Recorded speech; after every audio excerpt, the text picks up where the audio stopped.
Bem-vindos a mais um vídeo inspirador. Hoje vamos mergulhar na sabedoria temporal de Neville Goddard, capturada em uma palestra realizada a 10 de maio de 1963. Goddard explora a fascinante conexão entre Deus e a nossa imaginação, desmistificando o papel dos sonhos na nossa vida. Ele afirma que a Bíblia reconhece apenas uma fonte de sonhos, Deus, e que essa fonte é, na verdade, a nossa imaginação. Com uma perspectiva inovadora, Goddard nos convida a reconhecer a força da nossa mente criativa, mostrando que cada sonho pode ser um meio de revelação e instrução divina. Neste vídeo, vamos entender como podemos aplicar essas ideias no presente imediato para ver resultados concretos na nossa vida. Através de histórias bíblicas como a de José e Salomão, descobriremos a importância dos sonhos intencionais e não intencionais, e como a interpretação deles pode nos guiar. Preparem-se para uma reflexão profunda sobre o poder da imaginação e a capacidade que temos de moldar a nossa realidade.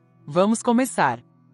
Eu prometo que, se aplicares no presente imediato, verás os resultados. Isto é baseado em sonhos. A Bíblia reconhece apenas uma fonte de sonhos, e essa fonte é Deus. Mas hoje, em 1963, os nossos médicos, os nossos psiquiatras, sabem que a fonte de um sonho é a imaginação, e então dirão, não é Deus, é a imaginação de alguém. Mas eles não sabem que a palavra Deus e imaginação nas Escrituras são a mesma coisa. A palavra oleiro é imaginação, a palavra oleiro é Deus. E então, todos concordamos que só existe uma fonte de sonhos, e essa fonte é Deus.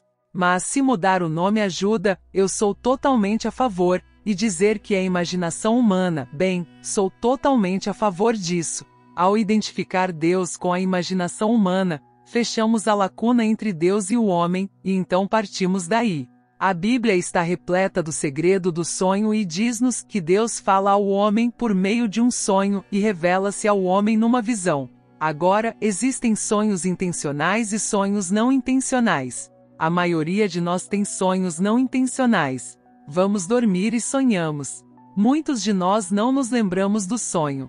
A Bíblia diz-nos que cada sonho tem o seu próprio significado, que Deus instrui o homem por meio do sonho. Agora, o sonho pode ser contado de uma forma simples, numa linguagem muito clara que não precisa de interpretação.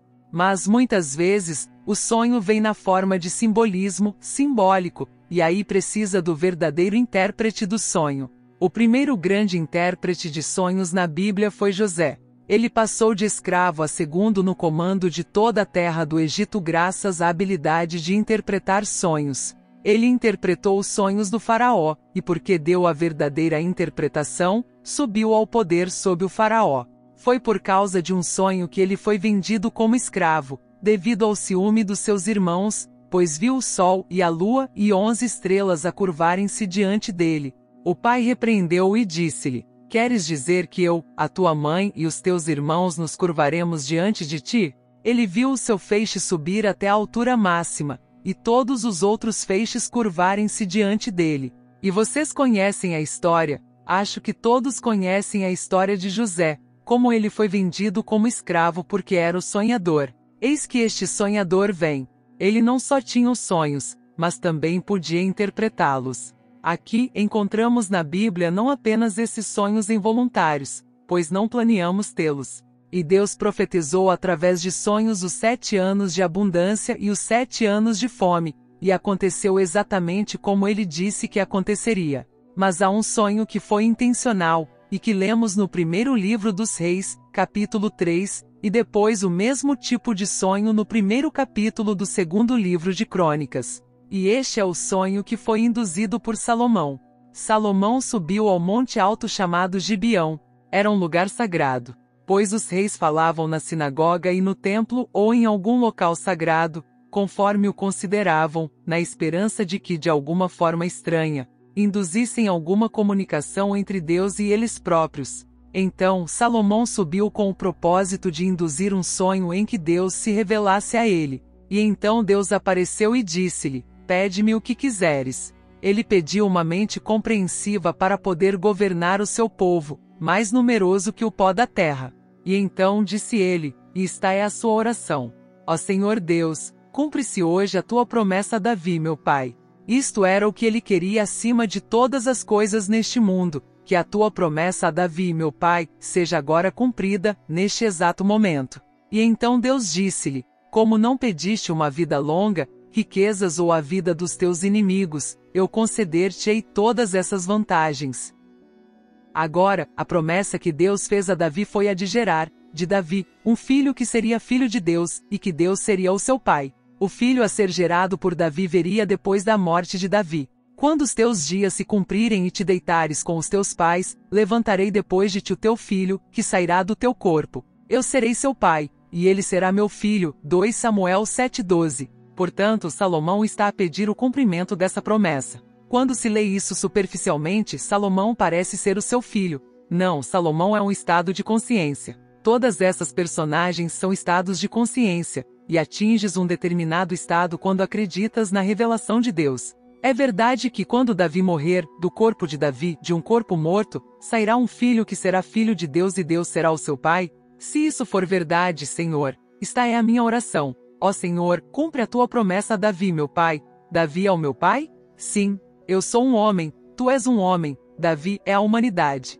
Portanto, aqui estamos nós, todo o vasto mundo da humanidade, que é Davi. E tu e eu não percebemos que estamos mortos. Não temos noção de que isto é morte. Para nós, quando nos despedimos de um amigo num evento, chamamos a isso morte, e isso é morte, mas isto é vida. No entanto, este é o mundo da morte, conforme mencionado na Bíblia. Então, aqui está Davi, ele está morto. Todos os que andam pela terra, o sono é tão profundo que é comparado à morte. E agora, se a promessa feita a este estado, chamado morte, for verdadeira, cumpre-a agora, ó Senhor. Faz com que deste estado de morte, pois eu sou parte dele. Faça sair de mim aquele que será teu filho. Faz com que ele saia, como prometeste de Davi. Traz-o para fora e sê o pai deste filho, e que o que sair de mim seja teu filho. E essa foi a tua promessa. Agora, como fez isso? Ele faz isso da mesma maneira que farias para obter sucesso nos negócios, da mesma forma que farias para obter um casamento,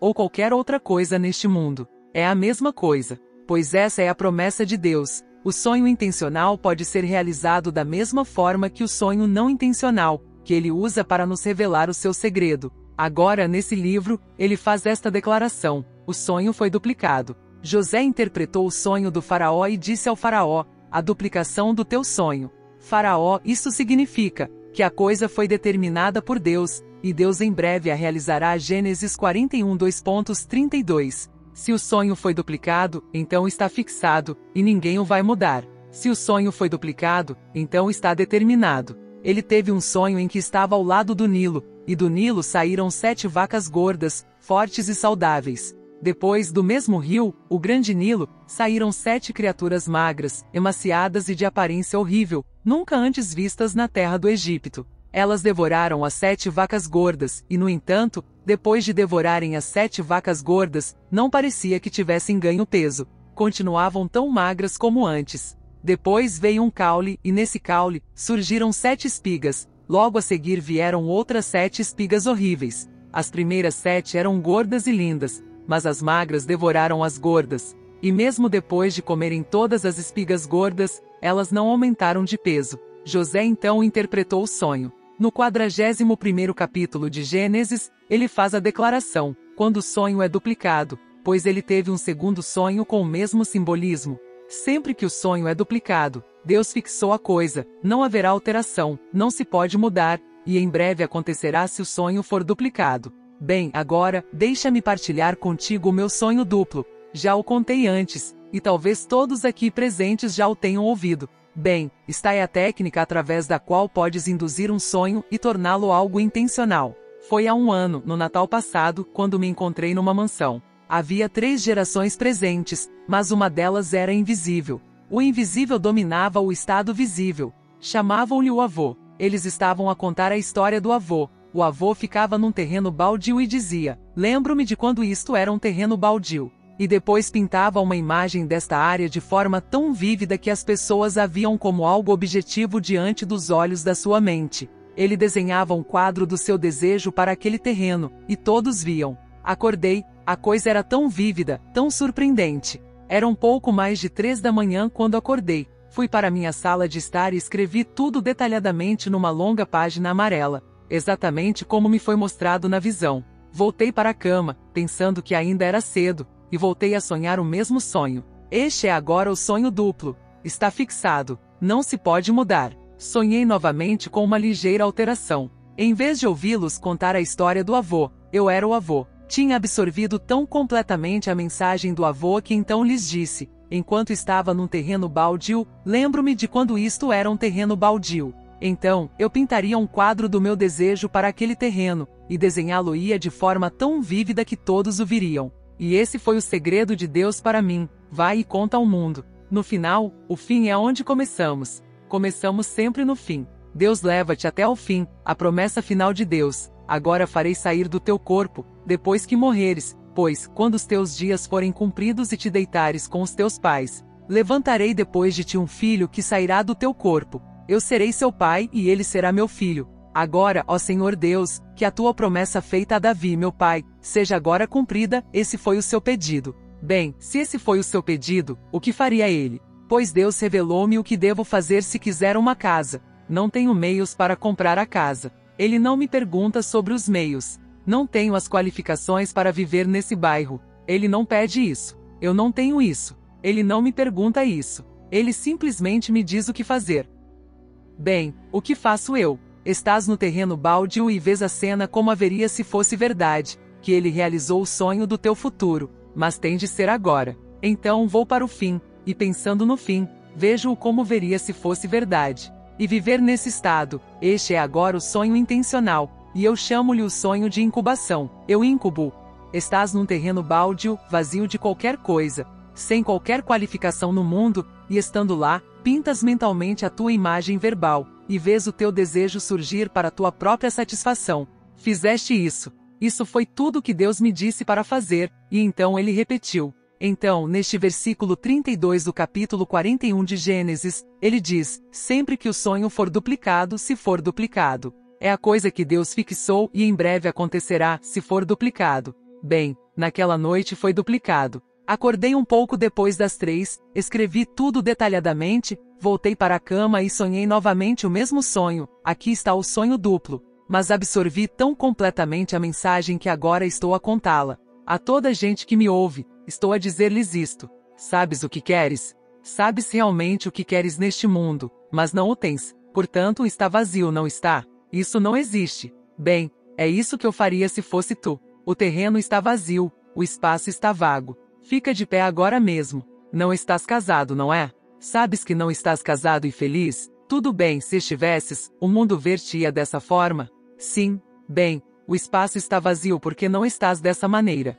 Bem, agora se é assim, use o anel. Veja os rostos dos seus amigos, ou seja, uma expressão no rosto dos seus amigos, veja todos eles a olharem para si como olhariam se isso fosse verdade. E perca-se nesse estado. Esse é o fim. O fim é de onde começamos. Agora então, você está a incubar o sonho. Na verdade, eu diria, você dá-lhe vida e realidade, pois isso não pode falhar. Estou a contar-lhe por experiência própria. O meu sonho naquela noite foi um sonho duplo. E se o sonho for duplicado, Deus confirmou, faz parte da lei eterna e você não pode mudá-la. Portanto, estou a partilhar consigo a lei eterna de Deus, é o fim. Então eu vou até ao fim de qualquer coisa neste mundo, não importa o que seja, e depois vejo a realização do sonho, porque esse é o fim. O fim é a concretização de tudo. Abro os olhos e volto para um terreno aparentemente vazio, mas para mim não está vazio, eu vi o fim. Tendo visto o fim, sou sustentado por ele e caminho por todas as coisas do mundo apoiado pelo fim.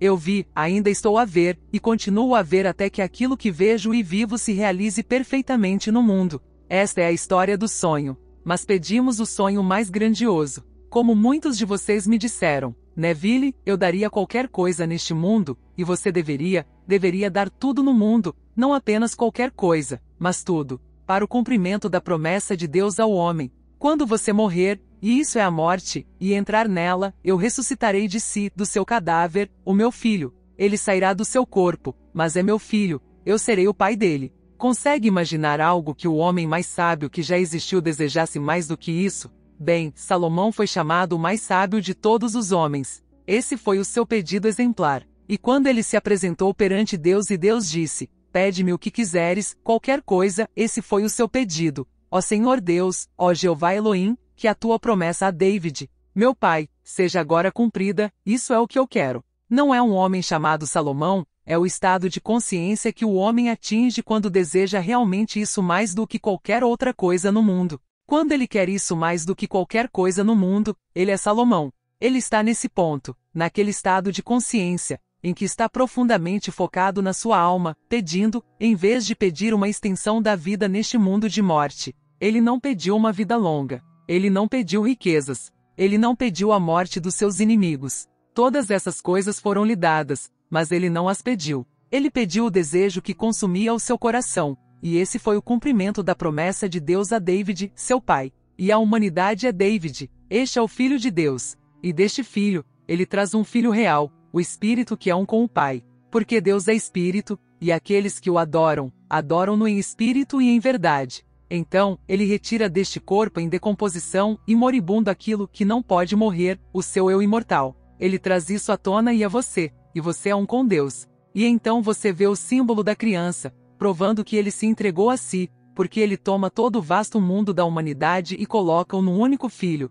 simbolizando toda a humanidade num único filho. Agora, para tornar isso prático, se você não tem esse desejo profundo no coração, eu sei que nesta plateia há alguns de vocês que me disseram, nas suas orações, lembre-se de mim nessa esperança, quero isso mais do que qualquer coisa neste mundo, e portanto há nesta plateia, esta noite, alguns que me pediram isso, mas a maioria gostaria de ter mais confortos deste mundo, e não há problema nisso. Não importa o que seja, a técnica é a mesma. Neville, vá e diga-lhes para irem até ao fim.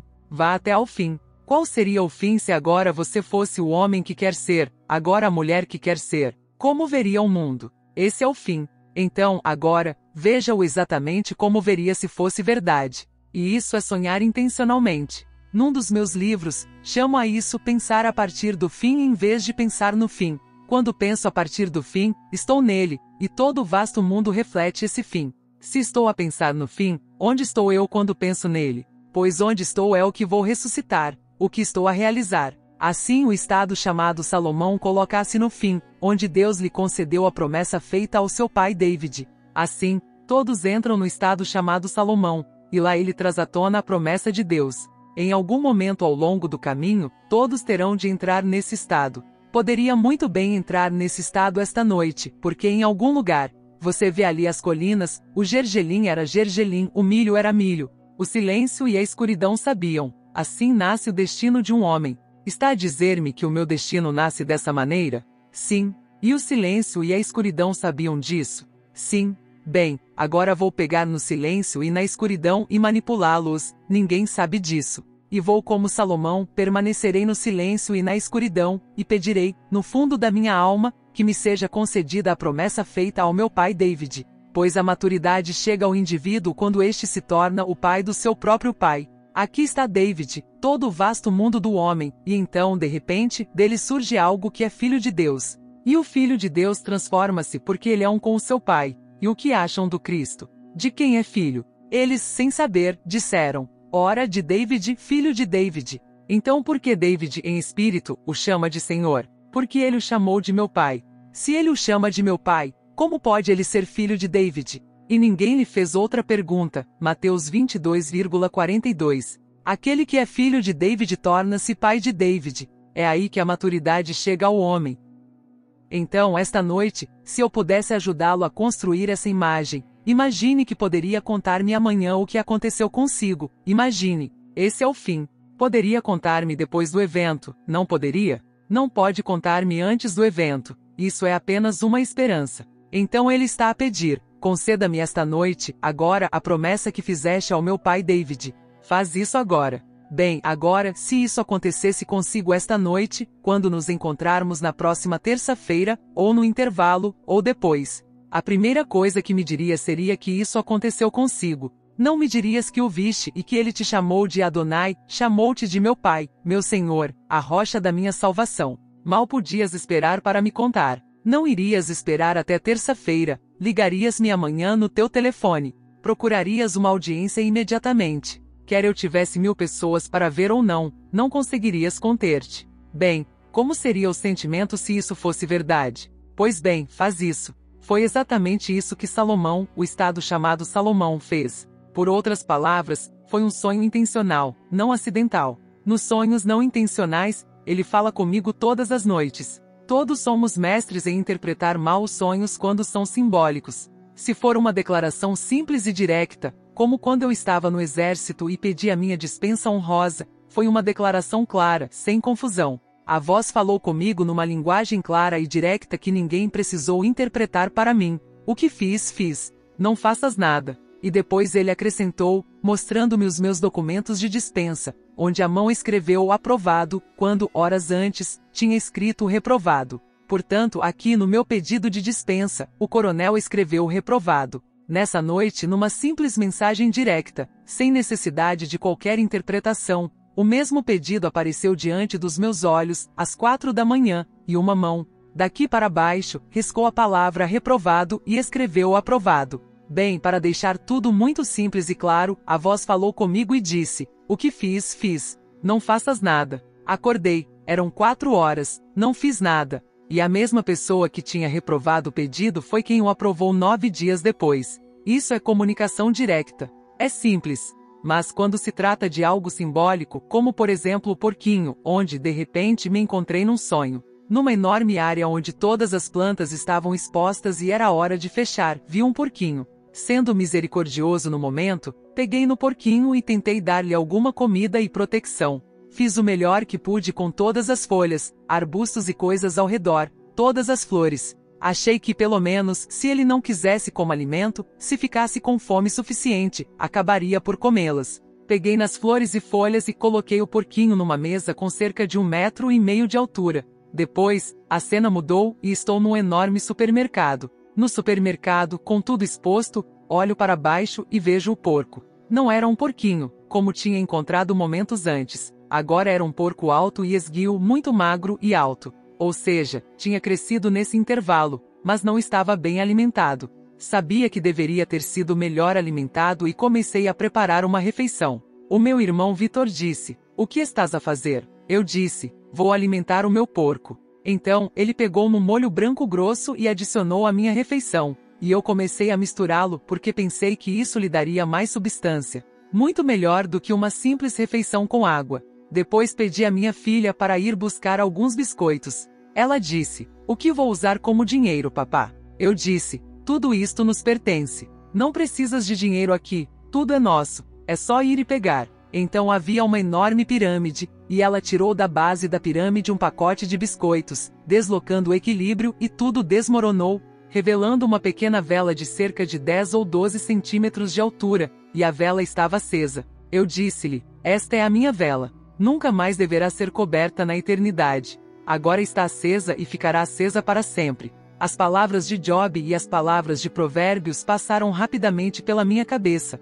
Quando a tua vela brilha sobre a minha cabeça, pela tua luz atravesso as trevas. Job 29:3, Provérbios 20:27. Então, ali estava ela acesa. Mas eu não conhecia o simbolismo. Aqui estava o porco. Então Deus falou comigo nessa noite, não diretamente como fez quando eu estava no exército. Aquilo não era um símbolo no exército. Isso confortou-me completamente. Não pedi a ninguém para fazer nada nos 9 dias que se seguiram. Eu sabia que iria sair, mas tudo isto é simbolismo. E o que é este porquinho? Pois dominou toda a cena. Aqui estava um porquinho, no final do dia. Eu encontrei-o, aconcheguei-o e coloquei flores e folhas ao seu redor. E depois, a cena mudou do ambiente de exposição de plantas para um enorme supermercado. E aqui estava o porco, mas agora ele era um sujeito alto e esguio. Sem a ajuda da linguagem do simbolismo, eu estaria perdido, porque até aquele momento, a menos que o tivesse esquecido completamente,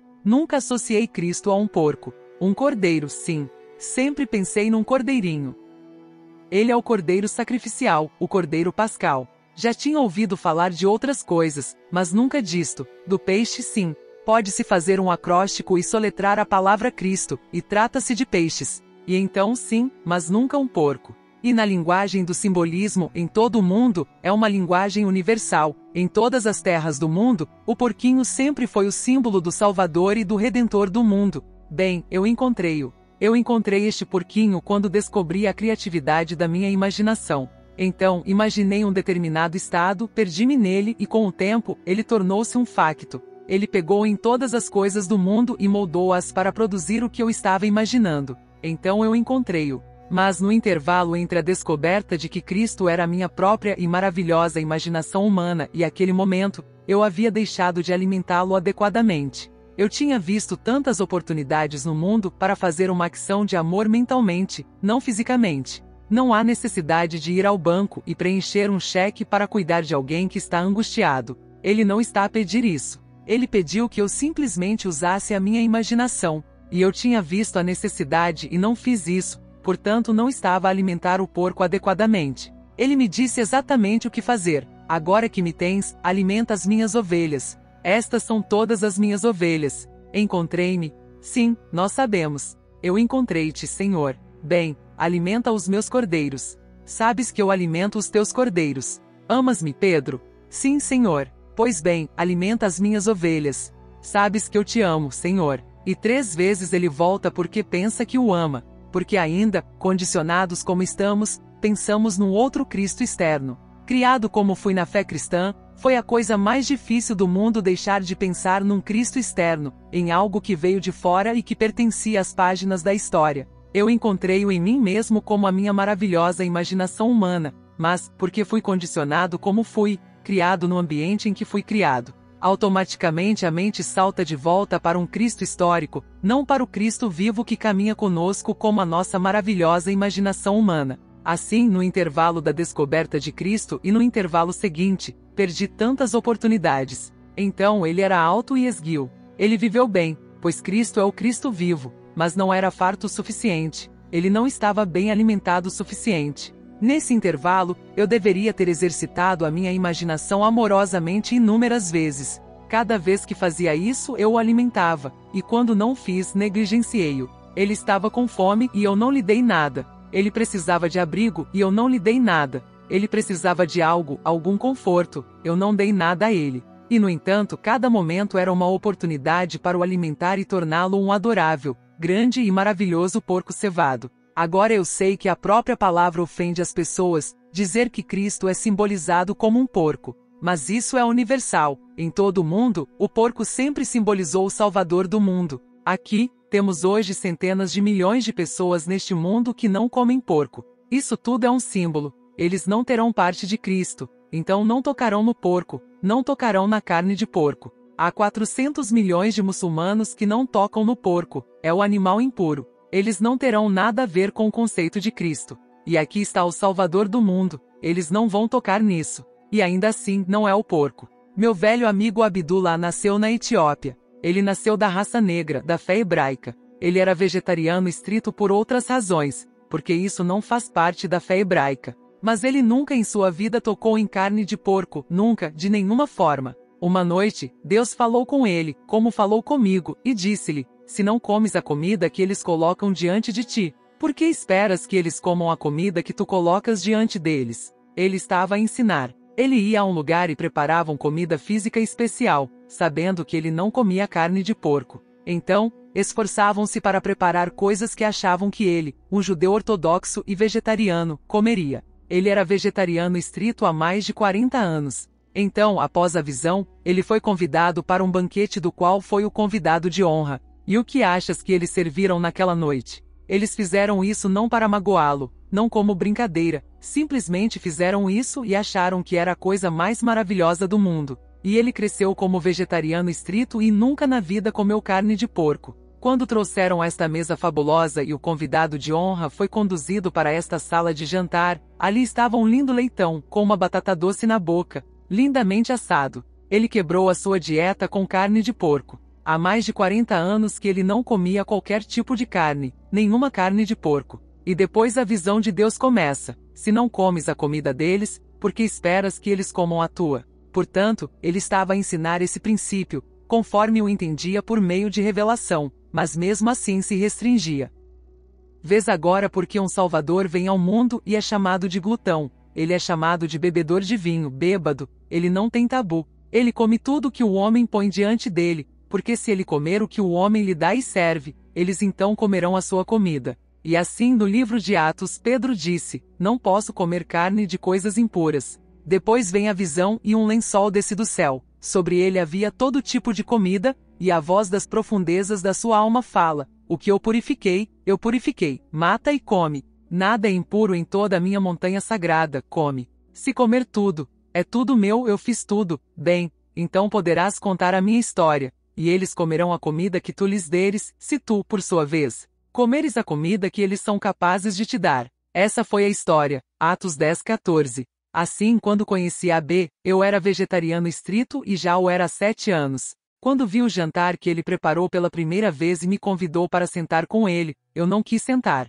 não quis tocar no prato. Comi um pouco disso, um pouco daquilo, à parte. Ele começou com 3 ou 4 doses enormes de ri e em seguida, essa enorme quantidade de comida, que ele regou com muitas garrafas de porter, uma boa e forte. Se não conheces porter, é forte como cerveja. Mas muitas garrafas serviam para beber. E depois de todo esse centeio e de todo esse porter, ele tomou uma enorme porção de gelado. Eu disse, AB, o que estás a fazer com o teu estômago? Ele respondeu, tu não conseguirias comer isso. Perguntei por quê.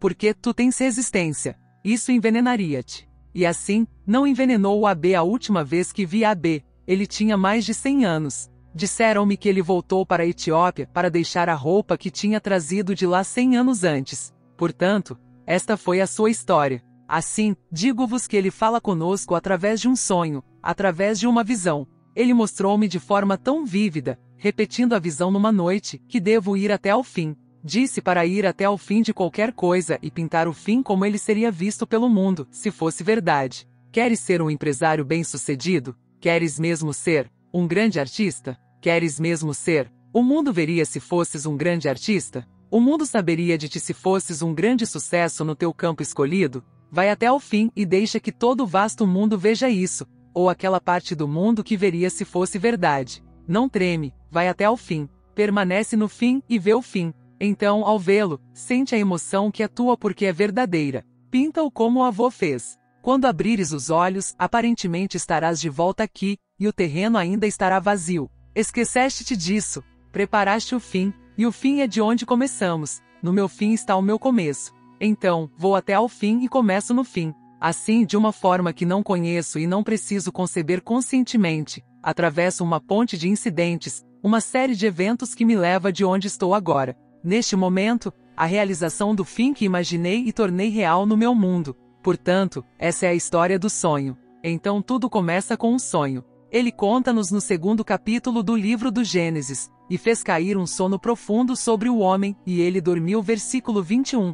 Não há nenhuma declaração em toda a Bíblia, exceto no final da Bíblia. Ele é as primícias dos que dormem. Apocalipse 1:05. Em toda a Bíblia, o chamado é: desperta, Senhor, e ressuscita dentre os mortos. Por que dormes, ó Senhor? Desperta. Salmos 44:23. Deus está profundamente adormecido no homem, sonhando todas essas coisas do mundo, mas o sono é tão profundo que é comparado à morte. E então vem o uso dessa mesma técnica pela qual sonhei todas as coisas desagradáveis para sonhar as coisas encantadoras. Mas o mais sábio de todos lembrou-se, ou ouviu falar, de uma promessa que Deus fez a Davi. E quando ele entrou na presença de Deus, e Deus disse, pede o que quiseres de mim, ele não pediu as coisas que o homem poderia pedir, vida longa, riquezas, a vida dos meus inimigos. Ó Senhor Deus, que a tua promessa a Davi, meu pai, se cumpra agora. Já imaginaste ter essa clareza de pensamento na presença de Deus para pedir isso? Bem, esse é o Espírito.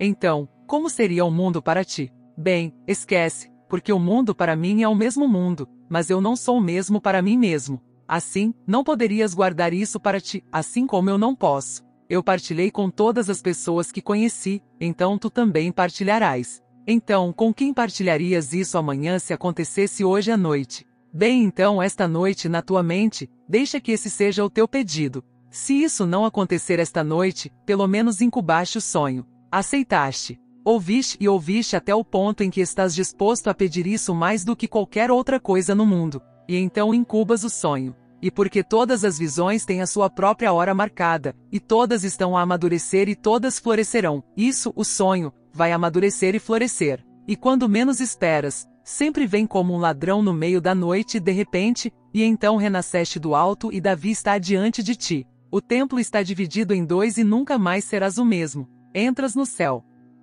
E o maior deste mundo chamava-se João Batista. Ninguém nascido de mulher é maior que João, mas eu vos digo, o menor no reino é maior que João. Mateus 11:11. Portanto, o primeiro a entrar, e todos os que entrarem depois disso, são maiores do que os maiores que andam na face da terra. Existem aqueles hoje, e não os condena se esse é o teu pedido, deixa como está. Eles terão fortunas incontáveis, mas querem mais. Essa é a segurança deles. Mas a tua segurança está em Deus e na sua verdade. Conhecerás a verdade e somente a verdade poderá libertar-te, nada mais. Não és livre por causa de nada que possuas neste mundo, é apenas o que conheces de Deus e da sua verdade. E então ele fala comigo, fala contigo. Cada sonho é a comunicação de Deus dentro do sonhador, e o sonhador é Deus. Pois quem sonha está a imaginar e imaginar é Deus em ação. Essa é a única fonte, mas a única fonte de todos os sonhos, de todas as visões, é Deus. E Deus é a sua maravilhosa imaginação humana. Então, toda essa peça maravilhosa foi apresentada e ninguém vai mudar isso, mas ninguém. Agora não te perturbes, não importa quais manchetes verás amanhã ou no futuro. Deus ainda está no controle de toda a peça. Tudo vai sair como ele planejou. O seu único propósito é tirar de Davi, depois que ele morrer, um filho que seja filho de Deus, e quem ele vai trazer és tu. Ele tira-te do abismo, parte da grande estrutura da humanidade. E então ele resume todo o vasto mundo da humanidade num único jovem, e o seu nome é Davi. Ele não precisa dizer-te, tu sabes disso. Ele sabe isso, e vocês dois sabem disso, e ele chama-te de pai. Imagina a emoção quando cada pessoa que agora está a lutar neste mundo, todos esses conflitos raciais. Imagina que cada pessoa no mundo está destinada a ser o pai de Davi. Mas todos, porque ele tem um pai, um filho, somos todos um. Que peça! A peça mais gloriosa do mundo. Tudo é uma peça, e Deus está a desempenhar todos os papéis. Chegará o dia em que cada ser que agora caminha pela face desta terra saberá que não sou apenas como ele, sou ele. E tu sabes a mesma coisa. Olhamos juntos, somos bilhões, e todos verão apenas um filho, e todos saberão que é meu filho. O relacionamento mais íntimo do mundo, meu filho, e ele é o filho de Deus, portanto, eu sei quem sou. Se meu filho é o filho de Deus, não preciso perguntar a ninguém neste mundo, quem sou eu? Ele faz a pergunta, quem as pessoas dizem que eu sou? Eles responderam, alguns dizem que és João Batista, que voltou, outros dizem que és Elias, outros dizem que és Jeremias, outros dizem que és um dos profetas da antiguidade. Mas quem dizes que eu sou? Tu és o Cristo, o Filho do Deus vivo. A carne e o sangue não vos poderiam dizer isto, mas meu Pai, que está nos céus, vô-lo revelou. Mateus 16:13. Nenhum homem no mundo pode dizer isso. É preciso que o Filho te diga, pois o Filho chama-te de Pai. Portanto, que pensais vós do Cristo? De quem é o Filho? O filho de Davi. Então, por que Davi o chamou de Pai? E então, o que acham do Cristo? Bem, tu fazes a pergunta, e eles dão todo tipo de resposta. Mas ele não responde a essas respostas. Mas vós, quem dizes que eu sou? Tu és o Cristo, o Filho do Deus vivo. E então ele sabe que Cristo é o Pai de Davi. Que Cristo diz a todos, quando me veem, veem o Pai. Não peças para ver o Pai, pois quando me vês, vês o Pai. Pai de quê? Bem, o único Pai. Há apenas um filho, Davi. E assim, essa é a história do sonhador. Esta noite pode sonhar, intencionalmente, como eu sonhei para sair do estado de prisão. Levei 9 dias. Não fiz nada depois do meu sonho intencional da primeira vez. Foi exatamente isso que eu fiz. Enquanto usava um velho e suado uniforme do exército, simplesmente imaginei que estava a morar no meu lindo quarto, e que tinha um odor tão diferente do quartel do exército. Então deleitei-me com a mudança de odor, com a mudança de fragrância, e então vi o que veria, e só poderia ver se estivesse lá. Não vi nada do que veria se ainda estivesse no quartel, eu vi tudo o que veria se estivesse em casa. A distância real era de mais de 2.000 milhas de distância, a 1.500 milhas dele. E lá eu me deleitei com todas essas coisas. E então, deitei-me na minha cama imaginária no meu apartamento em Nova York e dormi. E então aconteceu. Esse foi um sonho intencional, um sonho acordado controlado. Então, 9 dias depois, eu estava a caminho de cumprir esse estado. E como naquela época éramos todos desviados do local para dar prioridade ao trânsito mais importante, levei 3 dias para fazer a viagem. Isso é tudo que importa. Lá estava eu, dispensado com honra, civil mais uma vez, pela técnica simples que Deus me ensinou e que estou a ensinar-vos. E agora não faças o que eu fiz, pois ele me lembrou da minha negligência quando mais uma vez me mostrou o porco. Esse foi um sonho duplo, tudo em um. Pois no sonho de Faraó, 7 vacas magras, as vacas magras comeram as 7 vacas gordas, 7 espigas de milho, 7 espigas magras e horríveis. E as 7 espigas horríveis comeram as 7 espigas gordas. Um sonho se repetiu no meu caso, um porquinho. E depois, no mesmo sonho, o mesmo porco já crescido, mas magro, e ele não deveria estar. Foi assim que Deus me mostrou o que eu fiz no intervalo entre a revelação de Cristo e a minha negligência para com ele. Portanto, não o negligencies. Cada momento é uma oportunidade de alimentá-lo, e estás sempre a alimentar Cristo toda vez que usas a tua imaginação com amor em favor de outra pessoa. Agora vamos alimentá-lo. E assim, ao terminarmos esta reflexão sobre os sonhos e a sua profunda ligação com a nossa imaginação, recordemos que cada um de nós possui o poder de moldar a nossa realidade. Como vimos, Deus, a imaginação, está dentro de nós, pronta para nos guiar e inspirar. Não subestime a importância dos teus sonhos, sejam eles intencionais ou não. Cada sonho é uma oportunidade de crescimento e autodescoberta. Ao aplicares os ensinamentos que discutimos, poderás ver transformações significativas na tua vida. Convida-te a sonhar, a criar e a imaginar, porque, no fundo, somos todos oleiros da nossa própria existência. Que possas levar contigo esta sabedoria e permitir que a tua imaginação te conduza a um futuro repleto de possibilidades. Se gostaste deste vídeo, não te esqueças de deixar o teu like, subscrever o canal e partilhar este conhecimento com os teus amigos. Juntos, podemos explorar mais sobre o poder da imaginação e dos sonhos. Até a próxima!